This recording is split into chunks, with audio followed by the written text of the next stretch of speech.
Well, this is the video podcast for Theophantastique, and we haven't done one of these in a while. The last time we did this, it was Doug Cowan talking about his work, and he's going to be coming back at some point talk about his work in fantasy.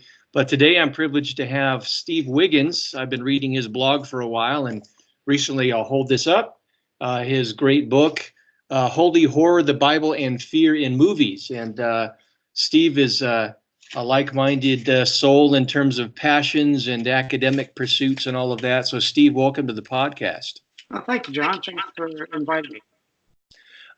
Let's begin on a personal note. I also always like to find out what it is that drives people to do what they do, to do their scholarship, their analysis, their passions. How did you come to develop an interest in studying horror and religion? A lot of people do horror or they do religion, but there aren't a whole lot of us yet. I think it's increasing who are putting them together. So how did you come to develop that interest? And if I may, to get a little more personal, do you bring any kind of religious convictions to you that informs your scholarship and your study? Right. Those are really good questions. I think that the initial response to how I became interested really has to do with the fact that I tend to eschew labels, but I was a monster boomer. Okay, mm-hmm. That means that I was born in the latter part of the boomer era, grew up watching horror movies. And this was it was kid stuff. Okay, we're talking the 1960s, early 70s. But the Universal monsters were being shown. They're on TV late at night or on Saturday afternoons, which was my primary time for watching. And so I kind of had this interest in monsters. And added to that was the fact that I also grew up watching two television shows that really were quite informative, or formative, I should say, for my own kind of interest. One was Dark Shadows. It was running as you may know, I'm sure you do, a soap opera that was being broadcast in my area after school. And so I'd come home from school and watch Dark Shadows almost every day. And then I would also watch occasionally The Twilight Zone. So those were two formative influences that affected my kind of tastes. And it's funny because you asked about the religion aspect. I grew up as a fundamentalist Christian, which today, if you do any kind of search online for horror and religion or horror and Bible, one of the first things that automatically pops up is the question, is it okay for Christians to watch horror? Right. That never occurred to me growing up, and it never occurred to my mother growing up to prevent me from doing that. So I just watched it because I kind of liked it. You know, little boys and the whole horror thing. But you mentioned Doug Cowan earlier. His book, here, Sacred Terror.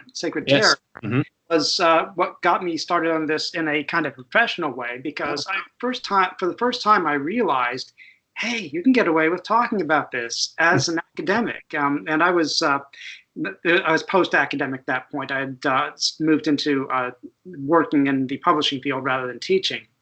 But that book kind of sparked something in my head, and I started watching Sleepy Hollow. I guess that was in 2013 when that first came on. And Sleepy Hollow was centered on the Bible in a very obvious way in the first season. I don't know if you watched it, but the premise behind the show was the Ichabod Crane, in order to stop the Headless Horseman, had to decipher notes in George Washington's Bible. So even the Headless Horseman was Death, one of the riders of the apocalypse. And so all of this seemed to be very strange in a increasingly secular society. I thought, well, let me see what I can do with that. And so I wrote up an article about Sleepy Hollow. It was accepted for the Journal of the Religion and Popular Culture. And I thought, well, let's see if I can make a book out of that. And I started to do that with movies as opposed to television shows, because I don't really watch much television anymore. And that's how the book came about. As far as religion goes currently, I basically would say my religion is a tolerant one. I don't have a specific tradition that I would identify with. I don't publicly. I do personally. But I'd like to say that whatever anybody's religion is, that's okay with me. I don't try to change people's religious viewpoints, but I do ask for the same respect back. Sure, sure. Do you think having that fundamentalist background in a strange kind of way might inform what you do and your perspective in a positive way now? Yeah, I do. And I mean, that's one of the things that I find disconcerting is that a lot of people want to argue about fundamentalism and say how bad it is. And it does have its problems. I mean, there's no question about that. But it does have some positive results. In my case, it actually ties into horror in a very personal way in that it was, I think, a sense of transcendence that was kind of speaking to me in watching horror, things like Dark Shadows and Twilight Zone, even, because there was that mysteriousness, that kind of unknown. And that was leading me into these kinds of reveries about what is it that we don't know about the world. And it made me happy to know that that was there. I know a lot of people, when they watch horror, feel much more threatened by it. They think it's violent and dark and horrible. Well, horrible, of course. But it is something that I thought really made a natural connection to my way of thinking. And I didn't watch it for many years. I mean, when you're working on your doctorate, you sort of put other things in the background. And popular culture was not a respectable topic for doctoral study. But many years later, after I had lost my teaching job, and that's exactly what happened, I found myself watching horror again. I hadn't done it since I was probably a seminary student. So it had been many years, but I found that it was speaking to me in a very spiritual kind of way, which a lot of people don't understand, but it really was kind of therapeutic. And I've stayed with it ever since. Yeah, that's fascinating. You and I have a similar journey. I grew up, born in 1964, really grew up in the 1970s, and television, they had to fill the airtime. And so they had all these old horror films and Twilight Zone and Kolchak, the Night Stalker was on and all of that. So a lot of similar influences. But I encountered fundamentalism later and took a break from horror because I was told by the community I was a part of that was a no-go area. And then later on reassessed that, thought, why not? It seems to me that this is a perfect venue in which to explore religion and existential questions of great importance. So I'm glad to see you and I made it back to the similar kind of point. Yeah. Now, I would encourage people to do it too, because I mean, there is substantial stuff here. It's just a matter of getting over the bias, I think. Yeah, yeah. Well, given your book's title, you're dealing with holy horror, the Bible, and horror movies. Some folks might assume there's the stuff that is done a lot of times by Christians is they try to find points of connections, faith affirmations, even in horror films or what have you, or maybe Christ figures. Thankfully, you're not doing that. I don't find that very interesting. I think it's forced. When I started this blog, what I wanted to do was not wear my faith on my sleeve. Of course, I bring all of my biography to what I do, but I really wanted to be an open space to wrestle with a whole lot of religious questions through horror and other genre material. So since you're not doing that, what is it that you're trying to do? How does the Bible, this holy writ, fit into your understanding of horror in your analysis? Yeah, that's a really good question. The title actually was was based on Doug's book. That was the original idea behind it. I changed it in the course of publication, but as you know, that things don't always happen the way you want when you're publishing something. So I ended up having a title that you may ask about a little bit later, called Good Book Gone Bad, which I thought maybe captured what I was trying to do a little bit better. The main thesis, though, is that, and I take this very seriously, that to understand the Bible, we have to understand how it's seen in popular culture. I think that biblical scholars especially are guilty of not taking popular culture seriously. And they don't think that, I mean, if you read biblical writing, the stuff that biblical scholars do, they write for other scholars. They don't write for the general public, or at least not very often. And I thought, well, people don't read those books. The general person doesn't. How do they get to understand what the Bible is? And what the thesis of this book is that people understand the Bible through popular culture. I chose horror specifically because you can't do all of popular culture in one book. At least I can't. Mm-hmm. But it became clear to me that when people don't read the Bible, and most people don't, people don't read the Bible like they used to. How are they going to understand what's in it? I mean, yeah, you get some of it in sermons and that kind of thing, but really, their point of reference is often popular culture, and that's what the book is about. Looking at popular culture in the Bible, but specifically in the context of horror. Yeah, I think your point is well taken. It's amazing. I'll be watching a genre television show or film, and they'll deal with the Bible, and they'll have biblical references. But having gone to seminary and being involved in biblical studies, I'm like, that's not a Bible reference, or it's not exactly as it should be. And it's fascinating how the biblical text is taken as a jumping off point, and then the writers are doing something very different with it. But I think you're right. I think people a lot of times their understanding of Scripture is however it's portrayed in popular culture. And you have to begin with there as a starting point. So I commend you for grappling with that. What do you say to people? Do you ever run into people who say there's this inseparable dichotomy between the Bible and horror? Do you ever run into that? Or now that you're not in fundamentalist circles, is that not something you encounter very much? Not as much, but I do have some thoughts about that. Excuse me. The dichotomy is that I think it's a false one, because I think that really what's behind horror and what's behind religious thought is very similar. They are both dealing with escape, transcendence, trying to transcend limitations. And they actually have the same conceptual kind of overlay, and that is that they're dealing with issues of fear. And one of the things that I often tell people who suggest that, this is a strange topic for somebody to be studying who's interested in religion, is that there's actually horror tends to be pretty conservative in its outlook. I mean, I'm not going to say simplistically, it's not always that way. There are many horror films, as I'm sure you know, that end up with a very bleak and kind of dismal outlook. But overall, most of them tend to be fairly optimistic about people and their ability to overcome these difficulties, and often relying on spiritual or conservative values. The final girl trope, that she's the virginal girl who didn't give in to her urges, that kind of thing, is often the only survivor. And that's not universal, of course. There are many different examples I could give of places where that doesn't happen. But I think overall, they tend to value the same things that society values. It's just that the presentation, perhaps, is a little bit off-putting to some people.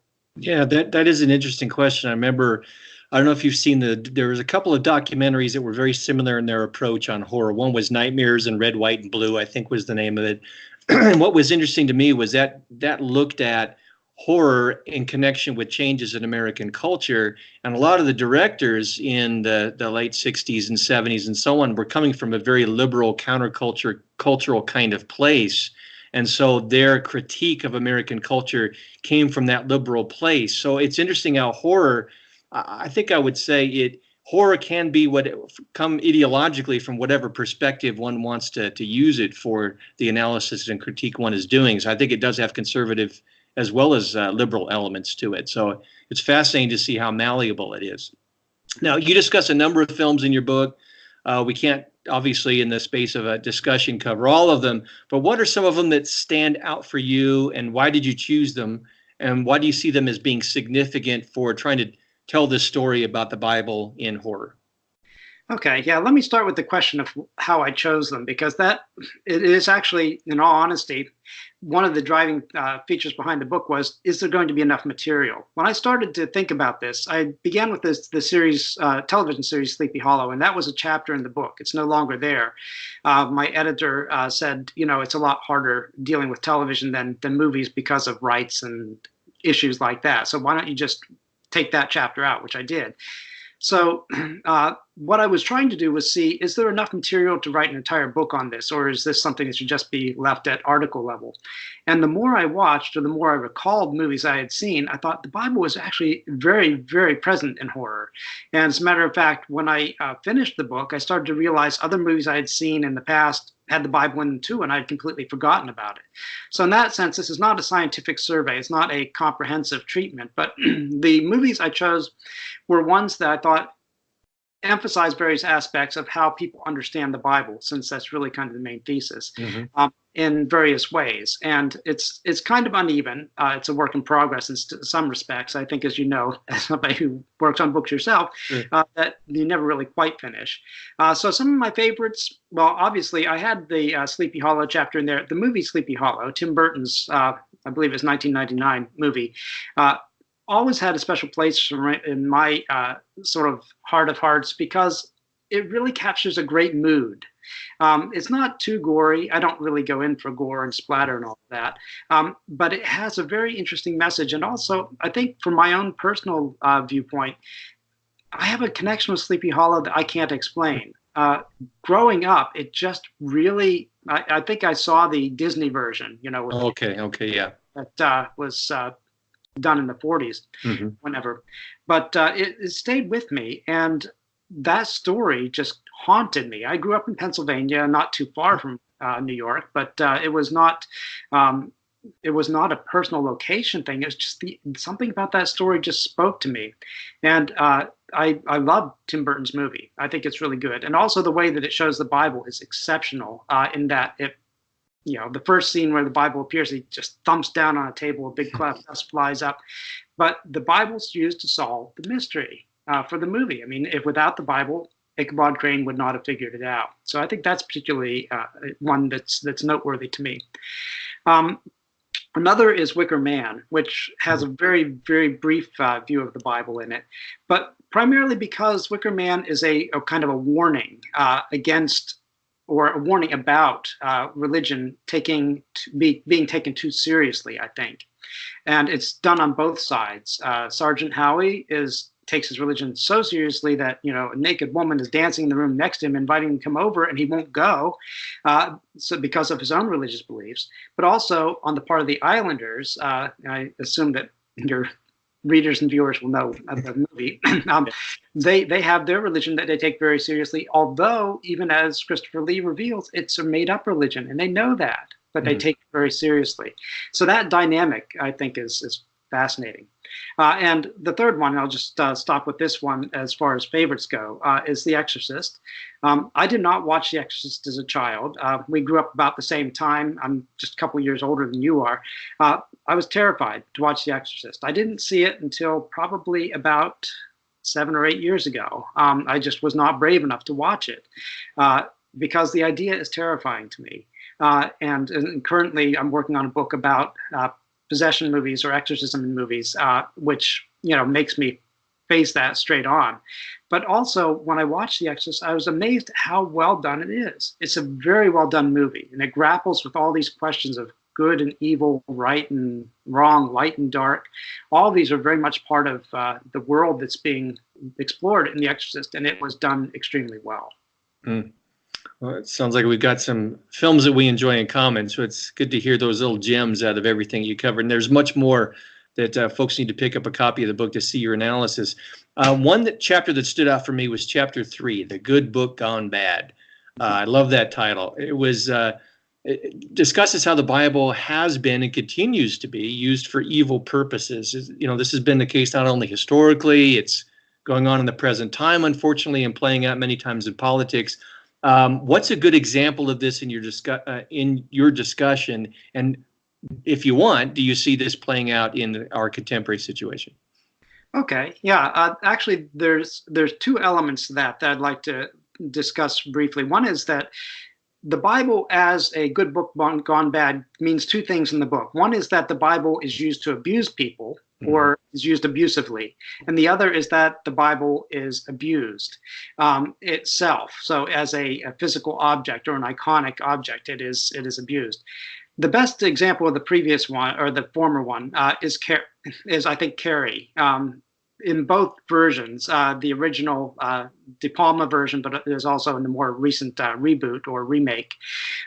Carrie has a situation where the Bible is being used to hold this girl down. I tell you, every time I watch that movie, I don't see Carrie as a monster. She doesn't appear as a monster to me. She appears as a timid girl who's trying to fight back. Although the analysis I've read on it always says she's the monster. I don't see that. I see her as being abused. But her mother, of course, uses the Bible to hold her down, to repress her, and to make her feel bad about her body and bad about being a teenage girl. And so that, to me, is a very good example of the way the Bible can be used to abuse somebody in a movie. There are a few other examples of that in the book. There's also the other dynamic, though, where the Bible itself is abused. And when I was writing the book, I only really knew of one example of that, and that was An American Haunting. I'd actually met the author of this in a very strange kind of setting. He was teaching people at Rutgers University how to deliver online courses, and I got to the class early. There were maybe 4 of us there that day, and we were just chatting back and forth, and it turned out that he was the author of the book on which the movie was based. And I thought, well, this is very unusual. So I've kind of probed him a little bit since then. But in that movie, there's a very interesting scene where they're trying to get the ghost out of the house or get it to stop attacking Betsy. And the Bible just kind of fountains up, and the pages fly out of it as the entity attacks the family. And the Bible is completely destroyed. And the next scene where there's a Bible, they have to have a new Bible. So the Bible can be the victim of abuse as well as the perpetrator of abuse. And since writing the book, I've actually found some other examples where the Bible functions as a victim of abuse, most notably in The Conjuring 2, where the Bible is kind of shredded in the course of the movie. So there are examples of it that could be brought in, but that, of course, came after the book had been written. So right. Yeah, I can see in our current climate why people especially would want to emphasize the Bible as an abusive element. But what do you think it is that's going on in the culture that makes us want to include that element of the Bible being abused? Do you care to speculate on any dynamics going on there? Well, yeah, that's interesting. I don't really know why they would do it, other than perhaps and I don't want to get too psychological here, but a kind of a sublimation of what is the zeitgeist, the spirit of the times, because I think a lot of people see religion as a negative thing, which, to go to the example outside of the book, in The Conjuring 2, the story, of course, deals with Ed and Lorraine Warren and one of their investigations, and they were devout Catholics, and nobody seems to have a problem with that. And the demon reveals its name in that movie in a scene where Lorraine is sleeping, taking a nap, and she's reading her Bible, falls asleep, and she starts scrawling in it and ripping the pages, and she's writing the name of the demon, which she doesn't remember until the climax of the movie. But there's still an inherent kind of distrust of the Bible that's clear here. This is a situation where the Bible is, misleading or perhaps causing some damage, and certainly to the family, the Warrens family. That's kind of an undercurrent in the movie. That's the case, and also it's true, I think, for American Haunting. I hadn't really thought about this till you asked the question, but in American Haunting, we have the family living in their farmhouse. The father is abusing the daughter. That's why she has these poltergeist phenomenon happening. And they are a very religious family. And so when the entity attacks, it attacks the Bible. So it's kind of like taking societal frustrations and focusing on a stand-in for God. The Bible is there. Yeah, I appreciate that speculation. Yeah, I needed speculation. One final question from me, unless you got some other things you'd like to touch on that I've missed. I think our culture is biblically illiterate if we're drawing our understanding of the text from what we see in pop culture. It's not exactly a seminary course. Of course, we can speculate as to how accurate seminary courses are, but that's another subject. Why do you think the Bible continues to play an important role in horror films? Yeah. I don't do too much of this in the book, although I suggest it. And I touched on it in the response to your last question. I think that the Bible tends to be a stand-in for God. There's a couple of different aspects to this as well. One is that the Bible has become, for Americans, an iconic book. It's something you recognize immediately. You know what it is, even if you don't read it. And a lot of times, especially in horror, maybe it's true in movies in general, the Bible is not read. I mean, sometimes it is, but mostly it's just shown. And with a quick glimpse, all the director or the writer has to do is say, include the Bible in the scene, and people immediately know what's going on. There's a straight, I mean, you just know it. The Bible has that kind of power in our culture. And so I think that is in that respect, it's a very easy way to introduce a religious element into horror.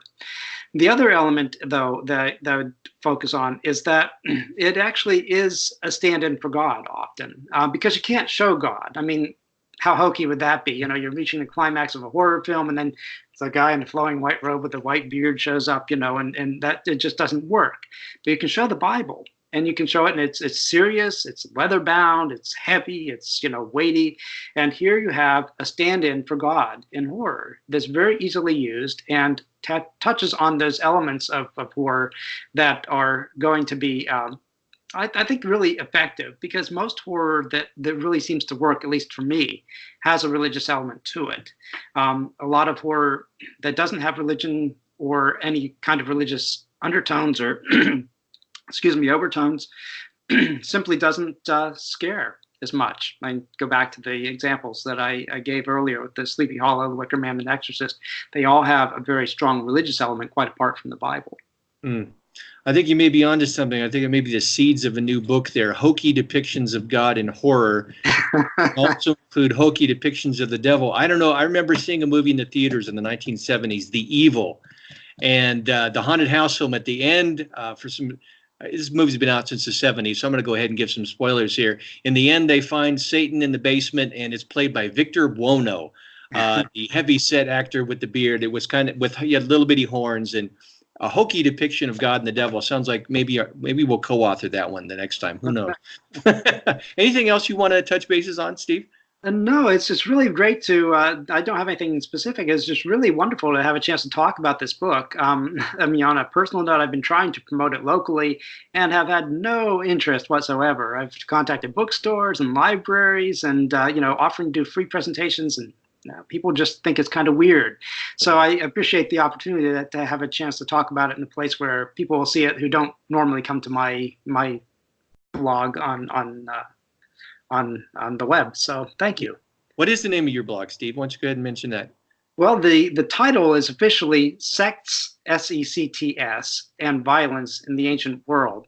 The reason that I did that is actually a quasi acronym for my initials, so that's where it comes from. But the website is easiest to reach by just looking at Steve A. Wiggins, just all run together.com. That'll take you to the homepage. I expanded it a couple months back to try to include pages for the individual books. And so there's some information about holy horror on there. There's some information about the book I'm working on at the moment, and some of my past books that are a lot more boring, but it's on there too. So this is kind of a departure from me, but yeah, the blog is on that website, steveawiggins.com, and it is updated daily. So I always have something that I'm musing about. Not always horror, but quite often it is. So that's okay. where. Well, I encourage people to visit your blog, and I'll show the book again. We'll have a link in the text promotion on the with this podcast here. I encourage people to go to Amazon or wherever you pick up your favorite books and pick up a copy of Steve Wiggins' Holy Horror, the Bible in Fear and Movies. Steve, I appreciate you making time out of a busy schedule to talk to me about a common passion for both of us. Thank you, John. Appreciate the invitation.